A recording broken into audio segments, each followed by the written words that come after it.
Coucou les magnifiques. Alors aujourd'hui, j'ai l'immense bonheur de vous présenter Caroline. Et alors Caroline, c'est une rencontre inspirante pour moi. D'abord parce qu'elle a une capacité à transformer tout ce qui est négatif en positif. Voilà, il n'est quand même pas beaucoup. Voilà, je grimpe la montagne, je dépasse la montagne. Enfin bon, c'est assez fascinant. C'est une femme d'entreprise. Et c'est comme, là, au travers de ce que tu as pu me raconter, c'est comme s'il y avait un ancien monde et un nouveau monde, et comment toi t'accompagnes l'ancien monde à venir vers la nouveauté, l'innovation, etc. Raconte-nous. D'abord, c'est quoi le nouveau monde? C'est le digital? Alors, le nouveau monde, oui, c'est le digital, mais c'est encore de façon beaucoup plus large, peut-être, la nouvelle économie collaborative. Le fait que les gens, aujourd'hui, ils n'ont plus besoin de posséder. On a juste besoin, enfin, on est beaucoup moins dans l'avoir, donc on est beaucoup plus dans l'être. Donc le digital a permis ça. Le digital n'est qu'un outil finalement, mais ça a déclenché des nouvelles façons finalement de vivre, que ce soit dans sa vie personnelle et professionnelle, quoi.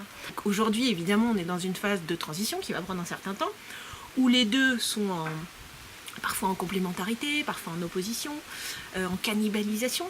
Mais voilà, c'est des choses qu'on a connues par le passé. J'imagine que quand les premières voitures sont sorties, en même temps dans la rue, d'ailleurs tu as des images que tu peux retrouver sur internet, tu avais encore des carrioles avec des chevaux. Ouais. Donc oui, c'était un peu le Far West dans la rue. mais ça s'est fait, quoi. Ouais. Et alors, ce que je trouve intéressant, c'est que du coup, dans tes formations, puisqu'en fait tu formes aujourd'hui, t'accompagnes. Ouais.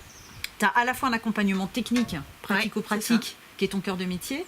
Et en fait, très vite, tu t'es rendu compte que si tu n'accompagnais pas l'humain, et si individuellement, si les personnes ne travaillaient pas sur elles pour pouvoir... c'était planté, quoi. Exactement. En fait, j'ai découvert ça, donc, parce que moi, pendant 16 ans, j'ai travaillé dans des entreprises, et là, depuis 4 ans, j'ai lancé la mienne pour transmettre mon savoir-faire. Ouais. Je leur donnais des boîtes à outils, je leur donnais beaucoup de méthodologie, évidemment de connaissances pures sur un sujet digital, et je me retrouvais avec des freins psychologiques.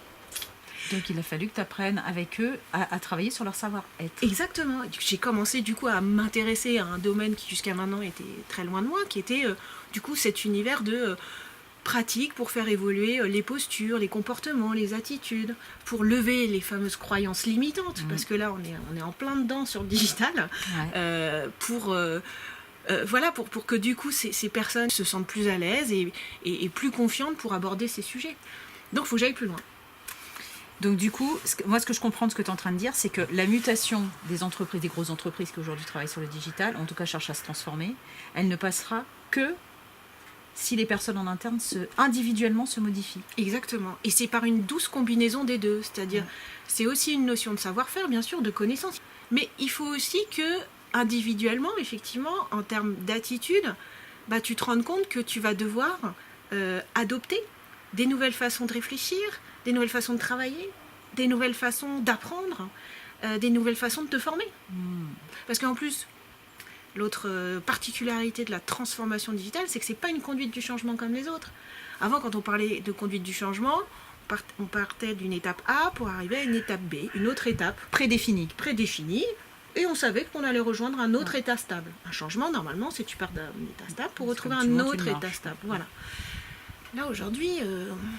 pas beaucoup de gens on ne voit pas très bien arriver le prochain état stable. On voit plutôt une accélération toujours plus importante des nouvelles technologies qui viennent complètement redistribuer les cartes du business, de tous les business, de toutes nos activités, de tout ce qui nous entoure. L'intelligence artificielle, par exemple. Ça va transformer la façon, ça va transformer la santé, ça peut transformer l'éducation, ça peut transformer plein de choses. Donc finalement, c'est comme si on allait devoir, mais moi je trouve ça en même temps assez euphorisant, du coup s'adapter à un monde en changement perpétuel. Ce qui va rassurer entre guillemets les gens et qui est par contre structurant, c'est le sens. C'est finalement pourquoi on fait tout ça. C'est retour au sens, quoi. Pourquoi mon entreprise a besoin de se transformer? Pourquoi moi, à titre individuel, j'ai besoin de me transformer? C'est quoi mon cap? Même si tu connais pas toutes les étapes, c'est sûr on les connaît pas, on sait pas ce qui va se passer. Certains métiers vont disparaître, d'autres vont arriver, d'autres vont être juste mutés, vont évoluer. On peut pas tout savoir. Donc c'est lâcher prise. C'est du lâcher prise. Tu es obligé d'accepter de pas tout savoir ce que tu vas faire dans un an. Tu sais pas trop. Mais en revanche, tu es toujours dans l'action. Par contre, ça veut dire être toujours dans le mouvement, toujours être dans la curiosité, dans la remise en question, dans questionnement perpétuel. Et du coup, par rapport à mon être unique, magique et magnifique, ça me fait dire que